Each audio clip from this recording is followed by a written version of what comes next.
Hello అండి. This is doctor Lakshmi Shravani, MS obstetrics and gynaecologist. ఈరోజు మనం ఒక ముఖ్యమైన విషయాన్ని తెలుసుకోబోతున్నాం. అదేంటంటే DFMC, that is daily fetal movement count. అంటే గర్భిణీ స్త్రీ రోజు తన బేబీ కదలికలను గమనించుకోవడం అంటారు. ఎందుకు గమనించుకోవాలి మేడం? మనకు దేనికోసం ఇది ఇంపార్టెంట్ అంటారా? అయితే బిడ్డ కదలికలు తగ్గాయంటే దానికి అర్థం బిడ్డకు సరైన పోషకాలు, ఆక్సిజన్ అందట్లేదని అర్థం. దానివల్ల బరువు తక్కువ బిడ్డలు, ఉమ్మునీరు తగ్గిపోవడము, రక్త ప్రసరణలో ఇబ్బందులు రావడము, దట్ ఈస్ అబ్నార్మల్ డాప్లర్స్ అంటారు. ఇటువంటివన్నీ జరిగే అవకాశాలు ఉంటాయి.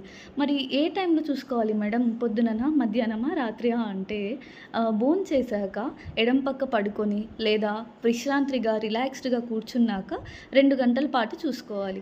2 గంటల్లో 10 కన్నా ఎక్కువ మూమెంట్స్ బిడ్డ కదలికలు తెలిస్తే అది నార్మల్ అని అర్థం.